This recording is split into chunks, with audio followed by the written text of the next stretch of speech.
بسم اللہ الرحمن الرحیم۔ اسلامی رسوم و آداب کے حوالے سے ہمیں یہ سوال اکثر اس کا سامنا کرنا پڑتا ہے کہ ہماری اپنی سوسائٹی میں بہت سارے ایسے رواج پائے جاتے ہیں، بہت ساری ایسی رسومات پائی جاتی ہیں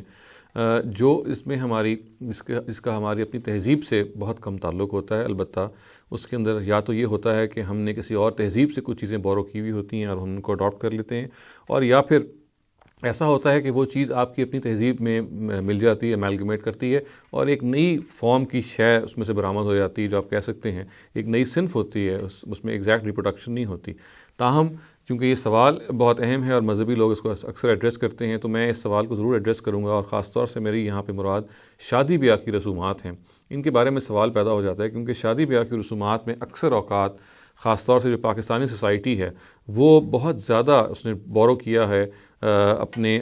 ہمسائے ملک سے، اور ہمیں یہ معلوم ہے کہ ہندوستان کے میں جو بہت ساری رسومات پائی جاتی ہیں شادی بیاہ کی، وہ ہم نے تقریباً من ون قبول کر لی ہیں، ان میں سے کچھ ترمیم تو کی ہے، مگر مثال کے طور پہ مہندی کی رسم ہے، یا ہم مثال کے طور پہ شادی کے جو مختلف فنکشنز کرتے ہیں ان کے بارے میں یہ کہا جاتا ہے اور یہ مانی جاتی ہے بات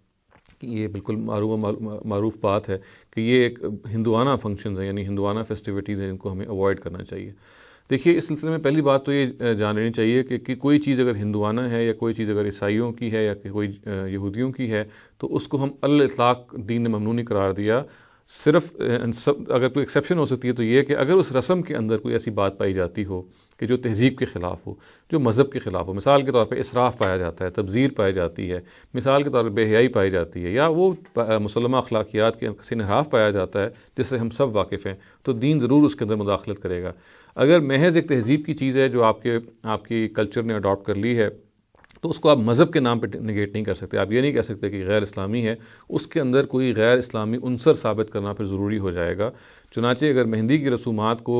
مثال کے طور پہ حد میں رکھا جائے اور اس کو یعنی ظاہر ریکمینڈڈ تو یہ ہے کہ اس طرح کی رسومات منعقد نہ ہو، اس لیے کہ ایک ایکسٹرا بار پیدا کرتی ہیں یہ خاص طور سے لڑکی والوں پہ، مگر تاہم اگر ان کو منعقد کرنا ہے تو ان کے بارے میں مذہباً فتویٰ یہ دینا کہ یہ ناجائز ہے، یہ ٹھیک نہیں ہے، ہم یہ ضرور پروپوگیٹ کریں گے اور یہ ہم ضرور اس کو پیش کریں گے کہ اس طرح کی رسومات کو نہیں ہونا چاہیے، کیونکہ اس کے نتیجے میں معاشرے کے اندر ایک امبیلنس بھی پیدا ہوتا ہے، اور یہ ایسی رسومات ہیں جن کو قابو میں رکھنا، جن کو کنٹرول میں رکھنا ممکن نہیں ہوتا۔ تاہم اگر کسی موقع پہ کسی شادی میں اس کا حصہ بنتی ہیں اور تمام دوسری چیزوں کی رعایت بھی کی جاتی ہے کہ اور کوئی ایسا کام نہیں کیا جاتا جس پہ ہم مذہباً اعتراض کر سکیں، تو پھر ظاہر ہے کہ ہم اس پہ آبجیکٹ نہیں کر سکتے۔ اور یہ بات ذہن میں رکھنی چاہیے کہ کلچر اور تہذیب اور مذہب یہ بالکل دو الگ چیزیں ہیں، اور کلچر کے نام پہ ہمیں مذہبی چیز کو بعض دفعہ ہم نگیٹ کر دیتے ہیں، اور مذہب کے نام پہ بعض دفعہ ہم کلچرل چیز کو نگیٹ کر دیتے ہیں، تو اس کا دائرہ الگ رکھنا چاہیے۔ یعنی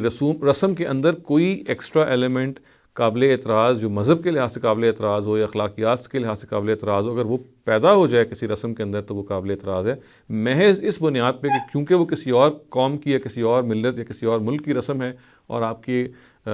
کلچر کا حصہ بن گئی ہے۔ محض یہ بنیاد کافی نہیں ہے کہ ہم کسی رسم کو یا کسی اس طرح کی فیسٹیوٹی کو ممنوع قرار دیں۔